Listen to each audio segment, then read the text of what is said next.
Olá, caros alunos. Iniciemos mais uma aula de História.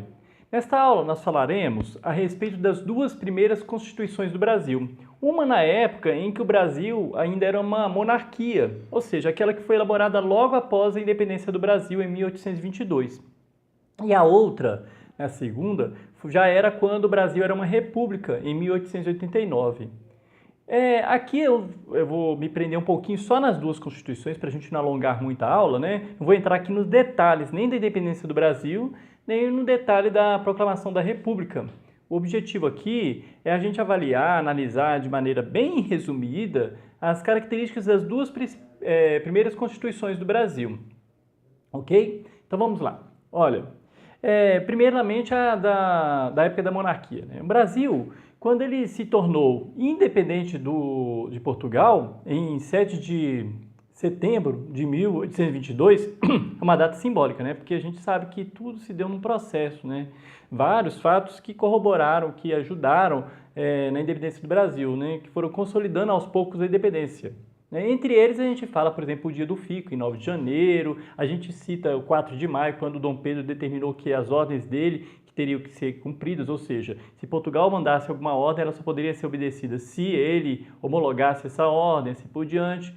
Mas vamos ao que interessa, a Constituição do Brasil, né? Então, ou seja, a partir do momento em que o Brasil se tornou independente de Portugal, o que aconteceu? Ele poderia fazer suas próprias leis. Então, em maio de 1823, foi formada uma Assembleia Constituinte. Essa Assembleia era formada por deputados de várias províncias brasileiras. E ela se reuniu no Rio de Janeiro para elaborar uma Constituição para o Brasil. Depois de intensos debates, os deputados eles acabaram aprovando um projeto de Constituição que limitava os poderes de Dom Pedro I, proibindo inclusive de dissolver a Câmara dos Deputados. Vocês acham que iria aceitar isso? Lógico que não. Dom Pedro I ele reagiu prontamente. Ele mandou seus soldados fecharem a Assembleia e prenderem todos os deputados que estavam ali reunidos. Olha, ele não ia aceitar isso, né? Ele ficou exatamente por causa porque ele queria manter o seu poder. Aí ele vai aceitar a limitação dos seus poderes? O fechamento da Assembleia vai provocar um enorme descontentamento em todo o país. Dom Pedro ficou indiferente a isso, né? Então, ele tomou uma medida autoritária. Ele nomeou 10 pessoas de sua confiança, né? Então seria o Conselho de Estado. E ele vai encarregar essas pessoas de escrever uma Constituição a prazo de 40 dias. E aí sim, nós temos a primeira Constituição do Brasil, que foi outorgada por Dom Pedro I em 25 de março de 1824. Ela adotava a monarquia hereditária, criava 4 poderes, que eram o executivo, o legislativo, o judiciário e o moderador, ou seja, não era só os 3 poderes, que a gente conhece muito bem, né? O poder executivo, qual que era a característica dele? Ele era exercido pelo imperador e pelos seus ministros, e sua função era de administrar o país, de uma forma bem genérica. O poder legislativo, exercido pelos deputados e senadores, tinha a função de elaborar, discutir e aprovar as leis. O cargo de senador, por exemplo, era vitalício, ou seja, durava toda a vida. E o de deputado era o único, né? Ele durava 4 anos. Né? Então, o senador é durante toda a vida e o de deputado, de 4 em 4 anos, você teria que mudar. O poder judiciário era exercido por tribunais juízes. Sua função era fiscalizar a aplicação das leis. Os magistrados do Supremo Tribunal, eles eram nomeados pelo imperador. Então, a gente vê algumas semelhanças com os poderes existentes hoje. Agora, o poder moderador, né, ele era exercido exclusivamente pelo imperador, que podia, inclusive, dissolver a Câmara dos Deputados, convocar forças armadas, né, nomear ministros, presidentes de províncias, autoridades da Igreja Católica, senadores e juízes, enfim, ele tinha o direito de intervir em todos os outros poderes. Ok? Então, eram esses 4 poderes na primeira Constituição, que, como vocês veem, né, dava muito poder ao imperador, porque era uma Constituição na época da monarquia. Agora vamos falar um pouquinho sobre a segunda Constituição do Brasil, a primeira que foi após a consolidação da República. De novo, eu não vou entrar nos detalhes da proclamação da República. Por ora, basta a gente tomar como um ponto de partida, né, por que aconteceu, né, a proclamação da República. A gente sabe que foi a insatisfação que as classes médias, né, vamos dizer classe média, né, as pessoas da média sociedade tinham com a monarquia, e principalmente dos latifundiários, né? Eles queriam participação política nas decisões. Isso vai possibilitar, inclusive, o movimento republicano ganhar força e destituir a monarquia por Deodoro da Fonseca, que era um militar, né? E seus soldados. Depois de liderar a proclamação da República em 15 de novembro de 1889, então, os militares eles vão assumir o poder e formar o que eles chamam de governo provisório, né? Ainda durante esse governo provisório, vai ser eleita uma Assembleia Constituinte, que vai aprovar a primeira Constituição da República, em fevereiro de 1891.